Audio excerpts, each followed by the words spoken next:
ఈ లోక ప్రేమ వద్దు. ఈ లోకం ఒక మాయ, ఈ లోకం ఒక మాయ. చేతులు చాపి, రెండు చేతులు ఎత్తి, 2025 సంవత్సరాల క్రితం నీ కొరకు ఒక ప్రేమికుడు వచ్చాడు. నీ కొరకు నిజమైన ప్రేమికుడు ఈ లోకానికి వచ్చాడు. ఆయన పేరు నజరేయుడు.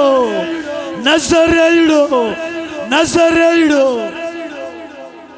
ఒకవేళ నీవు అనొచ్చు, ఆ నిజమైన ప్రేమికుడు ఏం చేస్తాడయ్యా? ఈ లోకములో ఉన్నవాడు కాదు. ఆ నిజమైన ప్రేమికుడు ఏం చేస్తాడంటే, ఆ నిజమైన ప్రేమికుడు శాశ్వతమైన ప్రేమతో నిన్ను ప్రేమిస్తాడు. నిజమైన ప్రేమికుడిలో ఉన్న లక్షణాలలో మొదటిది, ఆయన నిన్ను శాశ్వతమైన ప్రేమతో ప్రేమిస్తాడు. ఏ మనుషుడు కూడా నిన్ను శాశ్వతమైన ప్రేమతో ప్రేమించడు. ఆయన నిన్ను శాశ్వతమైన ప్రేమతో ప్రేమిస్తున్నాడు. ఎందుకో తెలుసా? ఆయనకు నువ్వు కావాలి. నిజమైన ప్రేమికుడికి నీవు కావాలి. నిజమైన ప్రేమికుడికి నువ్వు కావాలి బిడ్డ. నిజమైన ప్రేమికుడికి నీవు కావాలి. కానీ ఈ లోకములో లోకానుసారంగా ప్రేమిస్తున్న లోక ప్రేమికుడికి నువ్వు అవసరలా. నీ డబ్బు కావాలి, నీ ఆస్తి కావాలి, నీ అందం కావాలి, నీ సౌందర్యం కావాలి.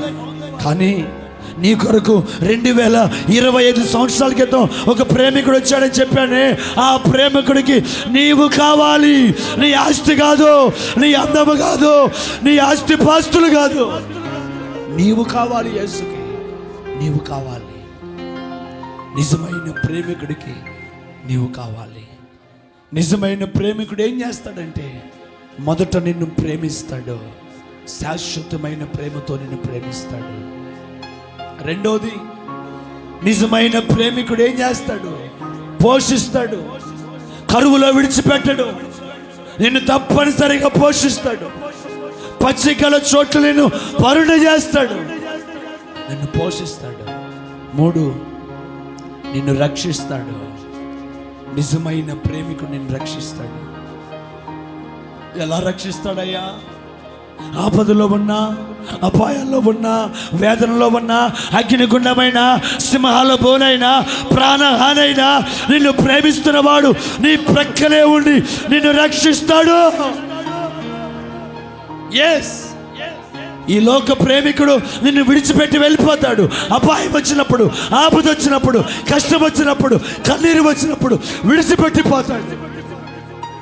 కానీ ఆయన విడిచిపెట్టేవాడు కాదు, నిన్ను రక్షించే దేవుడు. 4, నిన్ను క్షమిస్తాడు.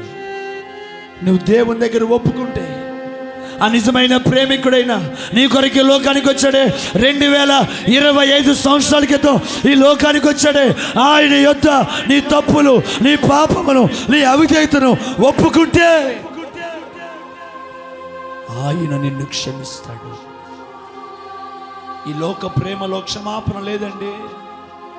కొంతమంది మధ్యలో విడిచిపెట్టి వెళ్ళిపోతారు. ఎందుకంటే తను తప్పు చేసింది, అతను తప్పు చేశాడు, నేను విడిచిపెట్టి వెళ్ళిపోతారు. ఆయన నిన్ను విడిచిపెట్టేవాడు కాదు, నిన్ను క్షమించే దేవుడు. ఒప్పుకో ప్రభు దగ్గర, నిన్ను క్షమిస్తాడు. 5, నీ కొరకు నిజమైన ప్రేమికుడు ఏం చేస్తాడంటే, నీ కొరకు ప్రాణం పెడతాడు. నిన్ను బ్రతికించడానికి, నీలో జీవము పోయటానికి నీ కొరకు ప్రాణం పెడతాడు. ఆయన నీ కొరకు ప్రాణం పెడతాడు. ఈ లోకంలో ఎవరైనా నీ కొరకు ప్రాణం పెడతారా? నీ తల్లిని, నీ తండ్రిని, నీ భార్యను, నీ భర్తని ఎవరైనా అడుగు, ఎవరు నీ కొరకు ప్రాణం పెట్టరు. కానీ ప్రాణం పెట్టే ప్రేమికుడు ఒక ఆయన ఉన్నాడు. నిన్నుగా ప్రేమించి నీ కొరకు ప్రాణం పెట్టే ఒక ప్రేమికుడు ఉన్నాడు. ఆయన పేరు నజరేయుడు. నజరేయుడైన యేసు. నిన్ను ప్రేమించే దేవుడు నీ కొరకు ప్రాణం పెడతాడు. బిడ్డ, ప్రాణాలు సైతం లెక్క చేయకుండా నిన్ను ప్రేమిస్తాడు. నిన్ను ప్రేమిస్తాడు. ఆయన ప్రేమలో స్వార్థము లేదు. ఆయన ప్రేమలో స్వార్థము లేదు.